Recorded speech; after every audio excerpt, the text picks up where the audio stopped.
আমরা সারা দেশ তথা সারা পৃথিবী এখন অত্যন্ত একটি ভয়াবহ দুর্যোগের মধ্য দিয়ে কাটাচ্ছি। তো এটা একমাত্র আল্লাহ পাক জানে এই দুর্যোগটা থেকে কখন কবে কিভাবে আমরা মুক্তি পেতে পারি। যেখানে পৃথিবীর অনেক উন্নত রাষ্ট্রগুলোই এর কোনো সঠিক সুরাহা পাচ্ছে না, তো তাদের তুলনায় আমরা তো অনেক গরিব রাষ্ট্র, অনেক পিছিয়ে থাকা একটা রাষ্ট্র।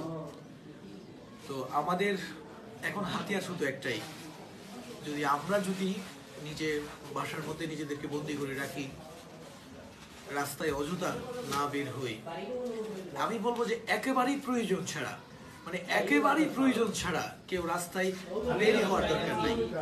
কারণ যেহেতু রোগটা একটা সংক্রামক রোগ, তো আপনি তো আর জানেন না চলতে ফিরতে কথা বলতে কার সাথে কথা বলতে গিয়ে কখন এই ভাইরাসটা আপনার ভিতরে ঢুকতেছে। এটা যদি কেউ জানতো বা এই ভাইরাসটা চোখে দেখতো, তাহলে তো কারোই এই কোভিড-19 হতো না।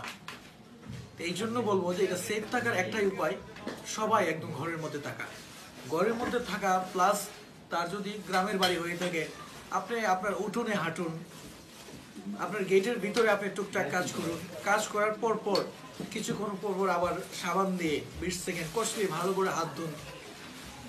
আপনার বাড়ির টুকটাক যে চারপাশ প্রতিদিনই অ্যান্টিসেপটিক দিয়ে অথবা ডিসইনফেক্টেড যে পানি ছিটিয়ে জায়গাগুলোকে আপনার জীবাণু মুক্ত রাখতে পারেন। তাহলে কিন্তু আপনি যদি আপনার যোগাযোগটা অন্যান্যদের থেকে আলাদা করে নেন, তাহলে কিন্তু এই আপনার যে কোভিড-19 এই করোনা ভাইরাস হওয়ার আর কোনো সম্ভাবনা নাই। যেহেতু এটা সংক্রমণ একজন থেকে আরেকজনের যায়, আপনি যদি নিজেকে আলাদা করে রাখেন, আপনার বাড়ির চার দেওয়ালে আপনাকে আবদ্ধ করে রাখেন, তাহলে কিন্তু এটা আপনার হওয়ার কোনো সুযোগই নাই। এমনও যদি হতে পারতো, ধরেন এটা বায়ুবাহিত, বাতাসে ছড়ায় এবং আপনার অটোমেটিক হয়ে যায়, তাহলে তো আরো রেহাই ছিল না। কিন্তু যেহেতু আল্লাহ এই গজবটা দিচ্ছেন, এই গজবের মধ্যে একটা সুযোগ আছে, এটা কিন্তু বায়ুবাহিত না, এটা হচ্ছে আপনার সংস্পর্শ লাগে। তো আপনি যদি অন্যান্য থেকে নিজেকে আলাদা রাখেন, সংস্পর্শ থেকে আলাদা রাখেন, তাহলে কিন্তু আপনার তথা আপনার পরিবারের এটা হওয়ার কোনো সুযোগ নেই। তো আসুন, এই বিশেষ করে এই এপ্রিল মাসটা আমি কেন বলছি, এটা বাংলাদেশের জন্য স্প্রেড করার সবচেয়ে ভয়াবহ একটা আশঙ্কা।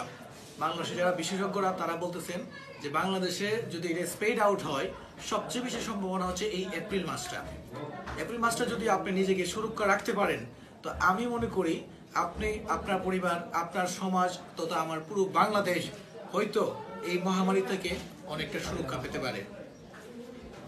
আর একটা বিষয় না বললেই নয়, যে আমি আজকেও একটা দোকানে গেলাম আমার চাকরির সুবাদে, একটা দোকান বন্ধ করতে গেলাম, গিয়ে দেখি এখানে চা স্টলে বসে গায়ে গা লাগে চা খাচ্ছে।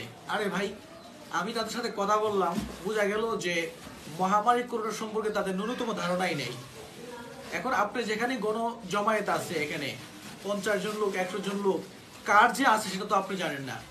এক্ষেত্রে একটাই উপায়, প্লিজ আপনার বাসায় থাকুন, আপনার চার দেওয়ালের মধ্যে আবদ্ধ থাকুন, নিজেকে পরিষ্কার রাখুন, তাহলেই দেখবেন এই ভয়টা আমাদেরকে জয় করার মতো একটা অবস্থা হয়ে যাবে। তো ঠিক আছে, তো সবাই এই কথাগুলো মেনে চলুন এবং সবাই ভালো থাকুন। আসসালামু আলাইকুম।